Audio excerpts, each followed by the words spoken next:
Got a great panel today for lots of noise from hiring managers, 5 ways to fix it. Unfortunately, we just heard from Sean, who is not going to be able to make it today. But we got Tom, we have Jessica, and we have Steven, and we're really excited to talk about both ways to kind of get ahead of the noise and then how to work with the noise once it happens. So certainly, if you have a question, you can put it in the chat. I will be monitoring that, as may some of the panelists themselves. But without further ado, I wanted to start with Tom. And Tom, feel free to briefly introduce yourself. Oh, I guess I should do that myself. Mike Crosby. I'm in Los Angeles. Second career, been doing recruiting for 6 years now, the most recent 4.5 years at Ticketmaster, and excited to be here. So Tom, I'll kick it to you. Thanks, Mike. As Mike mentioned, my name's Tom Longstreth. I work for Roche. I am the Senior Director of Talent Acquisition, overseeing 4 different business units. With one of them, given our current state, one of the groups I support is actually pushing out the COVID test. So you've probably seen Roche's name. And so we've been extremely busy since March, ramping up those groups. Mike, would we like to have everybody introduced or just jump into the topic? Yeah, sure. Why don't we have everyone briefly introduced, since we just have Jessica and Steven, and then you can jump right in, Tom. Good idea. I'll go. Jessica Murata, based in Boston with Forrester, and I've been with Forrester for a little over 7 years, and I've been in the recruiting world for my only career, really, for 20 years. Hi, my name is Steve Rosenblum. I am in a suburb of Chicago. I've been in talent acquisition for over 20 years with several different industries, several different companies. Most of my moves have been not because of myself, but because of economic issues or position reduction or realignment or what have you. And most recently, my full-time position was with The Room Place, a local furniture store company based here in Chicago with locations around the Chicago area and Indianapolis. So I am currently in transition, helping with recruiting for a company called Painters USA. It's a national painting and floor solutions company, also based here in the Chicago area. Okay. Maybe to start into the topic, when I received the email on this, and really the thing that kind of prompted me to get involved in this panel discussion is, when we talk about noise coming from the business or from our hiring managers, I think we're very quick to think about this conversation when it comes to setting the expectations at the very beginning of when a requisition, or even during the time in which you're handling the recruitment cycle for a manager. What I've really been focused on, and my team has been focused on, is over the last 2 years, one of our main focal points is how do we influence and educate the stakeholders? But even before we get into that conversation, for me, we talk all the time about hiring great talent for our business. And I think it takes great talent to find great talent. And for me, when I go out and look for team members to join my team, it's more about the mindset that they bring. It's not necessarily the years that they've worked or what industries that they've worked on. I understand that we're going to have to teach them our moments of matter or the moments of impact with our business. We'll have to teach them the ATS system. But the one thing you can't teach is the soft skills. And that's something that really from the very onset is one of the core requirements that I'm looking for when I look into my team. Once we've obviously brought the talent into the organization, it's about making sure that they've been trained and brought up to speed. We are a very complex organization. And as I tell anyone that joins our organization, you won't start to feel comfortable until 6 to 8 months down the road. But part of that is, as we talk through the business, the educate component that I think is so important, and one of the things I find to be vital, is how do you get out your message to the business, not just where your focal points are, but the things that you're doing on, say, social media platforms to create awareness about your organization? How do you go about recruiting into talent pools that are very far-reaching, and not just from a geographical, but from a skill set base? And these are items where I really, as I became a leader in an organization, understood the impact this has, because if you're able to be proactive and have conversations with the business about all the different areas that you touch upon, as well have good conversations about what do they anticipate over the next 60 to 90 days, because I think even trying to project even a year out or 2 years is very difficult to do, especially in this rapidly changing world that we're living in today. So as I sit here and think about that, those things are vital, but what's really important is when I talk about mindset, I'm looking to hire people that are coaches, people that can work with the business, that can help the leaders, because many times they have perceptions about what's going on, which we can either confirm or adjust through either competitive intelligence tools or social platforms, how we're perceived as an organization. But really, I talk to the recruiters also about how do they build their brand. And when I say this is how does the business perceive them, and how do they go about and really establishing their legacy with the organization? Because in those moments where you are running into challenges with the business, if you have strong, trusted relationships with your leaders, if something does come off the rails, as I joke around, they're more likely to come to you and talk to you about what can we do to get back on track, versus they escalate it up either through their business chain or through your leadership to figure out what's the solution that needs to take place. And lastly, one of the other key components, while we definitely track time to fill and we think it's very important, we all know the cost of a bad hire is much more impactful on an organization. And so many times, one of the solid metrics that a TA function has is time to fill. For me, I tell my team that's not what I'm most interested in. It's really focusing on the type and the quality of talent that you're bringing to the organization. And if it takes 5 days or 10 days or 20 days longer than what we expected, that's okay. As long as the business feels that they're getting that talent and the right talent, even though it may have taken a little longer to source and bring that talent through, I'm comfortable with that approach. And going into the components around when you're in the requisition and going through the recruitment cycle, we talk about setting the expectations with the business. I think what I have found that we as TA function don't always do the best job is sometimes we walk into it not fully prepared to have the discussion, and not only have the discussion and be able to provide some insight and data of what's going on, but just asking the business what's their expectations and coming to an agreement. We come in just so quick to talk our side that we don't take a moment to have good dialogue, get to know them, get to know the struggles of their group, get to understand, you know, do you have 10 senior engineers or do you have 10 junior engineers? And how do you bring diversity within your organization through this hire?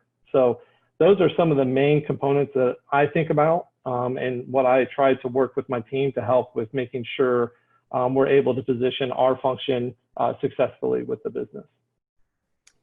Tom, thanks. And one thing I was thinking about, you know, you talked about being proactive, and a lot of people, when they signed up for this webinar, proactivity and getting ahead, but not, I love how you brought up, don't get so far ahead that you're not listening to their needs, because different hiring managers, different business leads will have different needs and different priorities.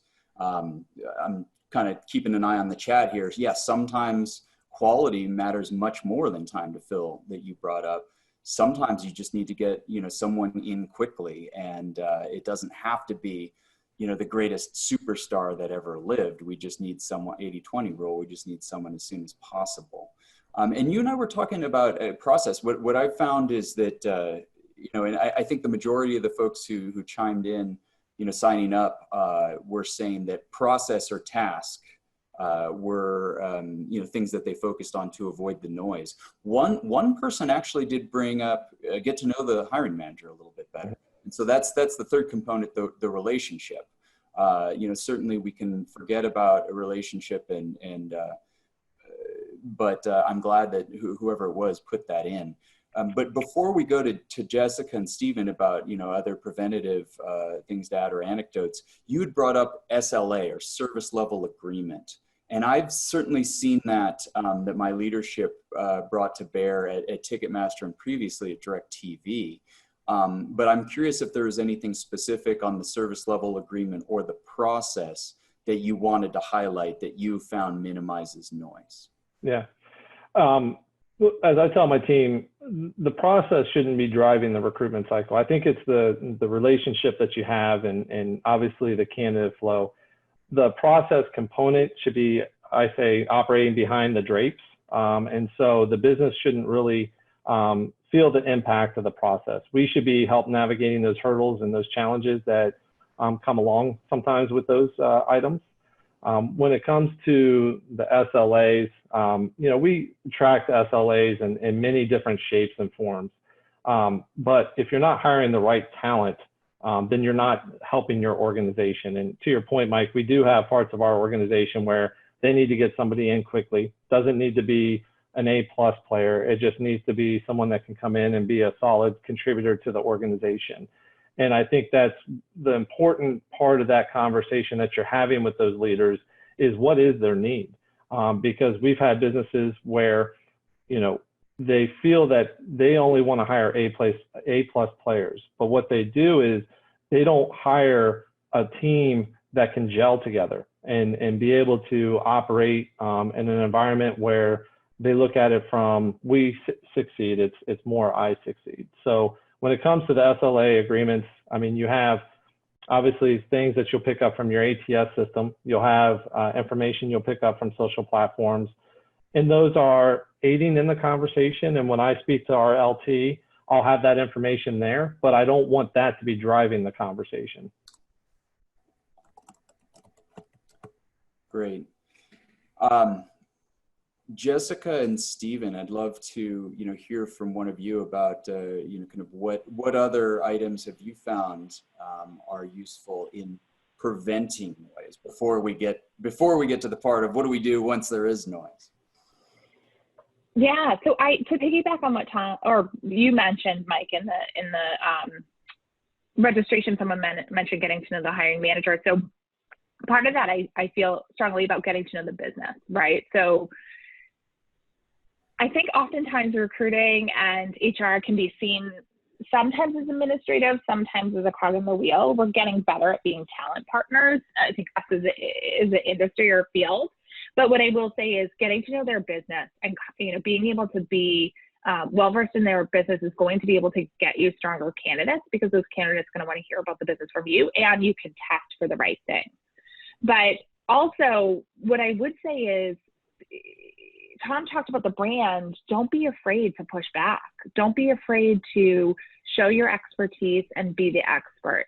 I find with my team, the biggest wins have been when they have had a louder voice with the hiring manager and less of an order taker. And pushing back. If they don't feel strongly that a candidate isn't a strong fit, we do use behavioral-based interviewing. They'll do some, data analysis on candidates and then go back to the hiring manager. And so there have been some wins there, just based on the brand and in showing your expertise in that space. Awesome. And to piggyback on what everybody has said so far, really the way to, recruiting, much like job search, is a process and it is a project. And our jobs are to act as project managers, right? So my kids used to ask me, hey, Dad, how many people did you hire today? And I would always tell them, I don't hire people. I facilitate the recruiting and hiring of people. In the end, it's the hiring manager that does the hiring. So it's important for us as talent acquisition professionals to, as was already said, it's about relationships. It's about partnerships. So something that I think is extremely important, and Tom brought it up right at the beginning, is to set those expectations, right? To have that initial conversation. Long term, we want to build a relationship and a reputation of being the go-to people, the experts on staffing for the organization. And one of the ways of doing that up front is to have a proper intake conversation with the manager. Set expectations. This is truly a partnership, right? It's not come to talent acquisition and they're going to fill the job for me. Talent acquisition has a role and responsibility, but so does the hiring manager. And to Jessica's point, we're really the experts on this whole thing, okay? The hiring managers sometimes think they are, but in reality, we are. We do this for a living. We do it for a lot of different parts of the business and different people in different positions. So to take that expertise and firmly but professionally make sure that they see us in that role, but also give them what our expectations are for them in the process right up front. Things change as the search goes on. That's understandable for a variety of reasons. But if you set up those expectations, it makes our jobs a lot easier and their jobs a lot easier. And having that so that they know what's coming or what we think is going to come is hugely important to avoid as much noise as possible. Stephen, I'm so happy you focused on the launch, and Tom said sometimes we fall into, and I think it's mostly because we're just so darn busy, of not being as prepared as we'd like to for that launch meeting. And I went back and forth for this for years, but now I just do my darndest to be ready in that first meeting. And I always want to see a job description ahead of the launch meeting. I mean, sometimes we might work on it. So even a draft is great to start with, because then what I can do, and I don't want to jam my agenda down their throat as Tom brought up, but I will have ready a Boolean search string, and I will bring my laptop into the launch meeting and ask them, hey, I already did some preliminary research on the candidate pool for your role as it looks like on the job description, but I want to work together on this to kind of refine the search, because you know better what you want than I do. And so I'm ready. And what that does, I found, is it sets the tone that I'm a data-driven recruiter from the beginning. Communication, listening, being proactive. Behind those, the most common thing that people were bringing up is, bring market insights, be the expert that was mentioned before on this, and bringing that data. I also just got to give a shout out to the person who said find great candidates, because if you're managing to find great candidates, there's generally not a ton of noise to be had unless the process is really wonky.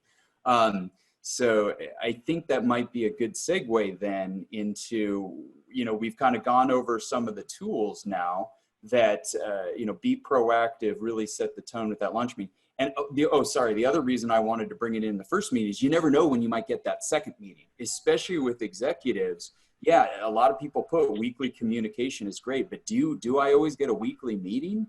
Not necessarily. Those things get canceled at the drop of a hat sometimes. And sometimes they don't even want to commit to a weekly meeting. I usually put the ball in your court. Do you want weeklies, bi-weeklies, or as needed? And if it isn't as needed, you have to stay on top of that with some other means of communication. And if things are going awry, kind of strongly suggest that we meet in person. But just in my situations, it isn't always easy to get those weeklies. So putting off some sort of Boolean share on LinkedIn, showing some candidates, if you don't do it initially, you might not get to do it till it's too late. Yeah, I agree. I always do a search during that kickoff. Well, awesome. Well, let's transition, unless Jessica or Stephen, especially you folks, but Tom, does anyone have anything last to add to preventing noise? A couple things that I also have focused on in my career is one, when we talk about building those trusting relationships, even if I don't have a requisition open with managers, I'll still reach out to them just to say hello, just keep in front of them so that they know what's going on. But I would say, I feel like 90% of our problems that escalate is a lack of communication between the recruiter and the manager. There may be work going on, they may be searching, screening candidates, but they just haven't communicated back to the manager. So I think you have to get a good feel for that relationship. And obviously as it develops and grows, sometimes it's shooting them an email just saying, hey, I don't have any updates, I'm continuing to search, or I am screening these 3 candidates, I'll get back to you on Thursday to let you know how those conversations go. Most of the time it's just keeping them in a good spot and they feel comfortable because most of our organizations are running at full capacity. And when they lose a headcount, that means they either have to take the work on themselves as a leader or they have to redistribute within their team. So I think it's always important to keep that conversation flowing in the right way. The one item that you mentioned around the Boolean search, I have in the past when I've worked with managers, especially when I was as a recruiter, you have managers that come with unrealistic expectations of what type of candidate that they want. And I will sit down with them, to your point, and say, based on your search criteria, here's the list of pool. And one search I remember in particular, we got down to 4 candidates in the country that had the background that the manager wanted. And once you're able to show them that and be able to show them that they're being maybe a little unrealistic with their criteria, that also helps with that consultative approach. And then you really start to work of what's a must-have versus a nice-to-have. To get a bigger. I completely agree, Tom. And it's not only the requirements, but it could be salary, right? They may be going off of what they hear is going on in the market or what the last person made, which unfortunately may be why there's an open position, but are doing some due diligence and partnering with our other HR people, be it compensation or doing our own research and finding out realistically, like you said, from a job description perspective, but also salary, the immediate market, if they're not open to people for relocation, they only want it from a certain geographical area, really getting a good understanding. One thing I wanted to mention is also upfront, I asked the manager what they think I should do, where they think I should go, right? Maybe they're members of an organization or they have places that they've had success sourcing and hiring people for their team before. And that gives me a little bit of a jump start in already doing some things that they want me to do in support of their job search right away. So giving them that because, like I said, sometimes they think that they're the experts on finding people and we're just administrative assistants. But giving them that opportunity to influence how we do things to meet their expectations up front. Exactly, Stephen. Not one size fits all. Being, hey, I've got some ideas of where I've been successful before finding candidates, for roles like this, but I'd love to hear from you. Where have you had success? Where would you like to make sure that I am looking? Excellent, love it. Well, I think we should transition over to when the noise happens. And I guess it kind of depends on what sort of noise it might be. Stephen, you brought up salary, and that's great. When hiring managers kind of indicate, they don't say it in so many words, but I need an A+ candidate, super cheap and super fast. I'm like, maybe you can have 2 of those, which one are we going to relax here?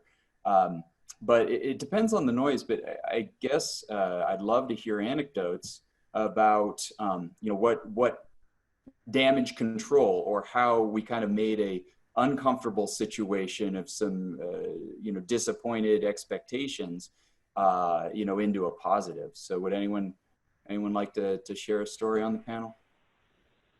Yeah.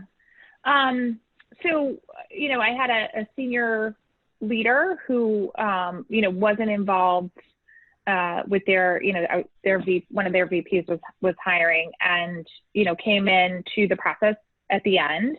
When I hire research folks at Forrester, it does take a long time because we actually put them in the shoes of an analyst. So that last step sometimes takes 3 weeks in and of itself. And came into the process last minute, and we've gotten 3 final candidates in the mix, and decided that wasn't pleased with the finalists, and it felt very much at the recruiter versus the person that was the direct report. And I had a very frank meeting with him. We walked away from the room. We needed to cool off a little bit, and just had a very frank meeting later that day. Like, here's how you came across.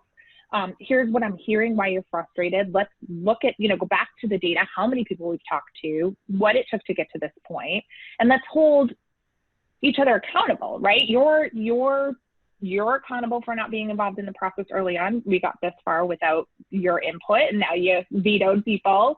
Let's hold your direct report accountable. And, from going forward, we all need to be on the same page. Again, I believe in full communication and transparency. I'm not going to dance around it. I'm going to be honest. If you're coming at me and it feels a certain way, I'm going to tell you. I can feel your frustration. Help me understand where you're coming from. Definitely voicing that, kind of acknowledging that the disconnect and the misunderstanding, and the common theme that both of you want to, move beyond it is a great place to start. What else, Stephen or Tom?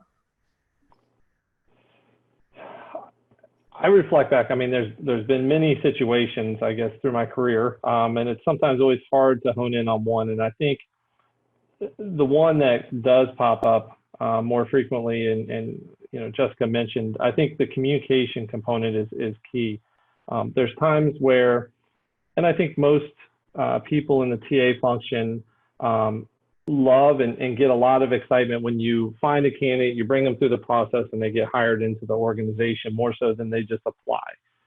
I think it's on us as teammates to make sure that we have a collaborative environment, because I have found at times where I'm going about a search, I'm maybe not being successful, either with the tool, the string that I'm using, whatever it may be. And at times I know I have relied on some of my colleagues to just go out there and just perform a quick search themselves, because they bring a different thought into the conversation. And I think their difference in approach has allowed us to uncover candidates that maybe I would not have found myself. But the one thing that I definitely agree that was mentioned is that, the manager's only successful if we're successful. So how are you utilizing them and their social networks? Are they reaching out through the organization to find candidates on their own? So for me, those are some of the key wins that I can remember, is when you find these extremely difficult positions to fill, and you found it maybe through your non-traditional approach, not that you applied or they applied, or you actually found them through a search, but you've actually worked with a colleague and they've helped bring that candidate forward.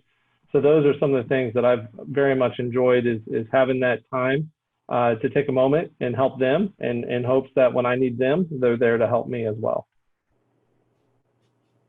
Great points. Yes, so certainly, a lot of Tom, you already wrote in about the importance of regular communication. That seemed to be a very frequent theme of people who made comments even before this meeting started. So my thought is, even if there's no update, still schedule updates, right? And if your update is, things are going really well, I've done this and we've done that and we've got this going on, that's really important, because, too often, especially when it comes to talent acquisition and on the job search side, the black hole of HR. And what we don't want to be is the black hole of HR, or the black hole of talent acquisition. A lot of the nervousness of a hiring manager is because they don't know what's going on, right? And for them to have an opening on their team can be nerve-wracking or even overwhelming for them, right? They're having to either have someone else cover for that, or they're having to do it themselves. And in the end, it's an unpleasant experience because it could be negatively impacting their team, the business, their reputation, and our job is to help them overcome that. And part of that is just letting them know what's going on. A lot of hiring managers get asked by their managers what's going on, right? What's going on with that position on your team? How are we doing on filling it? And they go, I don't know. I gave it to Steve and I haven't heard from him, and I don't know what, so for them to be able to give updates because we're giving updates is hugely important and helpful to them. It's like we've been saying all along, it's about the relationship with the hiring manager, right? They're our customer, I get that, but they can also be much more than that. Somebody posted in the chat about going out to lunch with the hiring manager. There's a lot of things. I responded back, not only would I easily go out to lunch with them, but I would attend their department meetings, right? Their leadership meetings, visit their department every once in a while, so that they could see that you're part of their team, because you are part of their team. Yeah, see you as an extension. I love that, Stephen. Yeah, and Tom brought up, which a few people mentioned too, kind of teaching them to fish and encouraging them to source. And, it can be at the very beginning of the lodge, or it can be once the role becomes difficult. It's like, hey, give them that data, right? And, the chat kind of had a little bit of back and forth of the pros and cons of the regular reporting of the different data of the funnel. But it's like, hey, I've reached out to this many people. The response rate isn't that great. It's, it's a tough market. Hey, it's been shown that when hiring managers reach out to folks and they see that interest, they get that a lot less often than they do from us recruiters. And we might get response rate. So they might not even have to do their own sourcing. It's like, we can source from, and then like, hey, which one of these really sing to you that you want to reach out to, and kind of coach them through that. So certainly, Jessica, go ahead. Michael. I know that you it's past 10:30 here, and I know that you have to leave soon. Yeah, about 15 more minutes. Thank you. I have managers shooting me. This person is somebody I follow on LinkedIn. Can we reach out to? I'm sorry, on Twitter. Can we follow? Can we reach out? A lot of our analysts are very active in social media, and but you reach out to them. They're going to be the candidate. Oftentimes is much more. It's just a little good boost for the ego that, here's somebody who is heading up, for example, security and risk at Forrester Research. I'm a security expert, and they're actually reaching out to me. And I think that can be more valuable than my reaching out as well. Great. One I wanted to share is I always like to get the noise directly, but I occasionally get noise above my head straight to my boss. There was one I thought of where I was rushing, and it was a huge back and forth negotiating an offer with a candidate. And it was one of those ones where the candidate really wanted a lot of details about not only the responsibilities, but like how soon he was going to get promoted and what that was going to look like in terms of increased responsibilities. And there was a ton of back and forth, and I was here between the hiring manager who's, and at one point, instead of doing this paraphrasing over the call, which is the better way to do it, I just, I was busy, and I just, kind of pasted word for word, copy and pasted, kind of a lot of these detailed answers to these multiple questions. And I didn't think really much of it, but when I, kind of forwarded the response that I got from the candidate to the hiring manager, he did not appreciate that I, kind of word for word. He's like, those were for you and me, Mike. Those were, but he didn't tell me directly. He told my boss. And so, it was just it was a great learning experience for me, to make sure that, you don't breach that trust that you have with the hiring manager. And moving forward, we were okay. We had a chat about it. And, you just don't do it again. And, you say you understand, and it's fine. But any other anecdotes that folks want to share about specific noise and how they dealt with it? I think I just resort back. It all comes down to the communication component. And if you have the trusting relationships, I mean, we have noise that comes in so many different forms and shapes. And for me, I find that it's a lack of communication that you're having back and forth, either with the candidate and or with the hiring manager. So from that side, the one thing I do also recommend to people that ask for how do I continue to develop and evolve my career is two things. One is I recommend getting into a class like Zig Ziglar.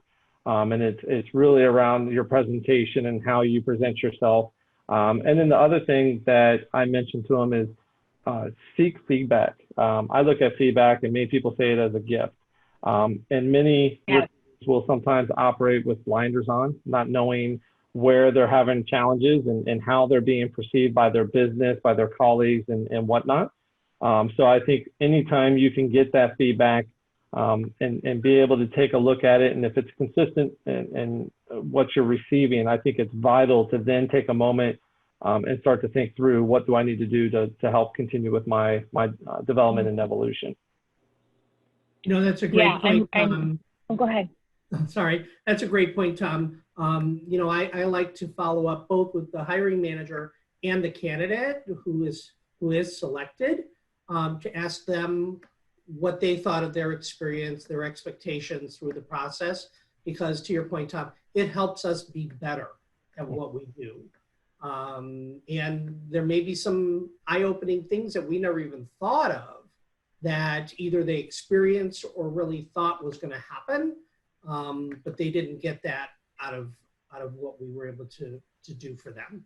And again, going all the way back to the very beginning of this meeting today, to what Tom was talking about relationships, that helps us with our relationship. That it's not a one-sided relationship, but it is truly collaborative and in nature. So feedback is oh, I'm so sorry.